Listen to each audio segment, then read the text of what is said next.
namely Brother Sajidullah, Brother Huzaifa, Brother Ammar and Brother Ali.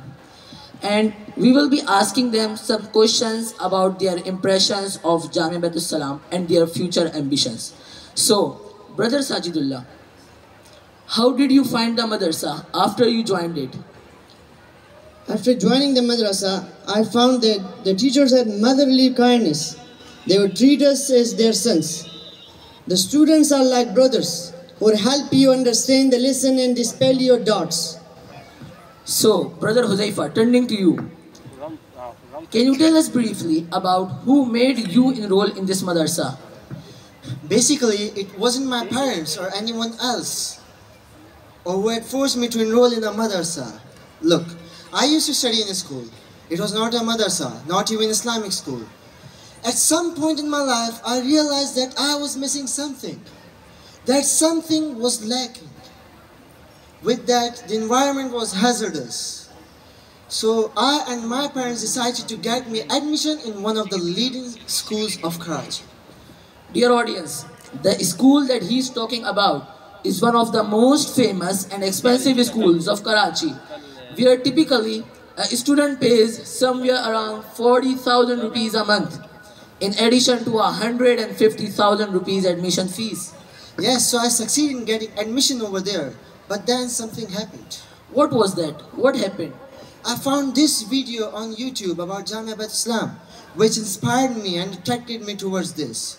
I found out some more details. Long story short, here I am. Alhamdulillah, I've never seen such an Islamic environment in any of the institutes I've ever attended. So, Brother Sajidullah, back to you. So can you tell me that was your admission on merit? Yes, it was on merit, but it was conditional. I think the boys who were selected were probably somewhere around 10 to 15% of those who had applied. And every year, more and more people are showing interest in admission. So how did you get admission in JBS? And how was your first year? Despite the worries, I was quite excited that I have gotten selected for admission interview. After the interview, I was informed that since I had low marks in mathematics, I was being granted admission on the condition that I would have to get at least 70% marks in the first month exam. Only if I succeeded in meeting that requirement could I continue my studies at Jamia Baitussalam. After the admission, I was surrounded by grief and worries. It was as though I was in a jungle without any human being around. So what was the reason of these feelings? It was because I knew no one here, no one knew me. I was fluent neither in Urdu nor in English. Whenever I pronounced an English word, my classmate had a hard time holding the laughter, and even while speaking in Urdu, I accidentally mixed Pashto. So then what happened? Well, with Allah's leave, as a result of the support from my teachers and fellow students, I was able to score much higher than the 70% condition that was set for me. In the first monthly exam, I obtained 95% marks, alhamdulillah. MashaAllah, tabarakallah. So is that how you got accustomed to the Jamia? Yes, it got to the point that I even spent some of my weekends here. Fine. So now, Brother Ammar, turning to you. So can you tell us what motivates you at Jamia? There are many factors. Could you name just one of them? I think for one, it is the company. In the company of our teachers, we absorb and acquire their qualities which can really help us in the future. How can they help you? For example, one of our goals is the unity of Muslim Ummah. So this quality or the ability to stay united and uniting the whole Ummah, we learn from the lectures of our teachers in Jamia. And secondly, we learn it from the fine etiquettes of our teachers. You know, even some sights are enough to motivate us sometimes. How can these sights motivate you? Well, for me personally, observing the unique and prominent personality of our chief patron, Maulana Abdul Sattar Hafidahullah, may Allah bless us with his patronage for a long, long time. Seeing him reminds me of my goal. So what is your goal in life? My goal in life, you could say something that I really long for, is to bring back the past glory of this ummah, inshallah. MashaAllah. May Allah subhanahu wa ta'ala make that a reality soon. In fact, I believe that the lost glory of Islam have started to come back. Alhamdulillah. So now, Brother Alim, last year in the commencement ceremony, you got quite emotional while reciting a poem about Jamia. And you know, like many of the students, you have that emotional attachment with the Jamia. So with that kind of background, what are your future plans? Well, brother, see, my goal in life is to convey Allah's message to His best creation, mankind. It is therefore I want to learn at least 6 major international languages. So the scope of my outreach gets bigger. Once our chief patron, our Mohsin, Maulana Abdul Sattar Sahab, he showed us 2 different video lectures of Dr. Adil Khan Sahab, in which he spoke in 2 different languages, English and Urdu. So the views of the English one were much more than the other. This is because English is an international language. Therefore, but one thing it is important to note here, that we learned English, we learned Urdu to be able to express ourselves clearly, as any caller to Islam needs to. But when it comes to Arabic, it is a matter of love. A Muslim is not supposed to love even his own self more than the Prophet sallallahu alaihi wasallam. So how could I love any other language more than the language of our beloved Prophet Muhammad sallallahu alaihi wasallam? And when it is Arabic, through which we understand the original Islamic text, and it is a common language that descendants are born with Muslims all over the world. Well, that's fine. But I will like to ask one question from you. You know, a person who does not put in so much efforts in learning these contemporary subjects like English, science and economics, but he does simply his metric in arts and goes through Dars e Nizami, he too can serve the Ummah in Islam, and many of the ulama are already doing so.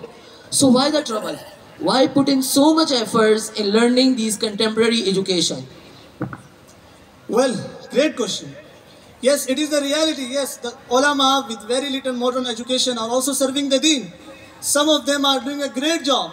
They are still very effective and very influential. But the amazing thing is, some of those very ulama and callers to Islam themselves have been encouraging us to learn these worldly subjects. So that means they too believe that it is beneficial, that there is a shortage of the ulama who know English, something about science, economics and other worldly fields. Isn't it so? Yes, it is. But fine, but can you explain with an example? Sure. One time, some people came to ask Mufti Sahab some questions in Baitussalam Masjid. Mufti Sahab, being unfamiliar with English and other contemporary subjects, he was facing much difficulty in trying to understand the situation. Obviously, he could not give a verdict without a clear picture of the situation.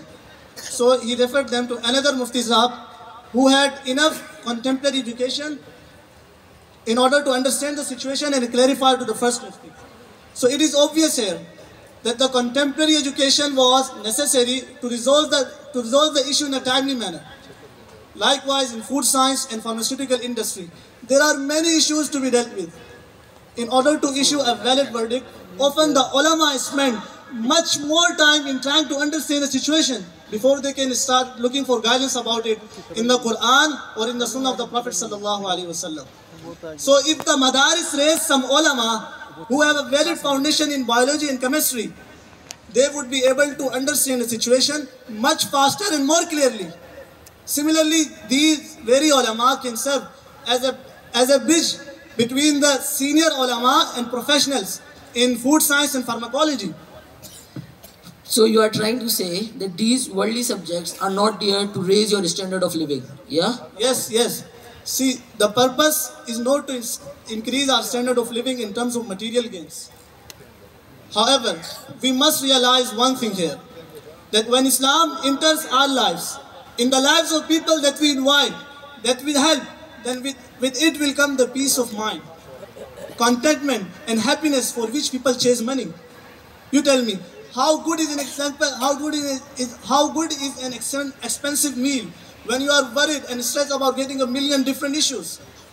Similarly, some people think that the students of the madaris are being left behind in terms of material well-being.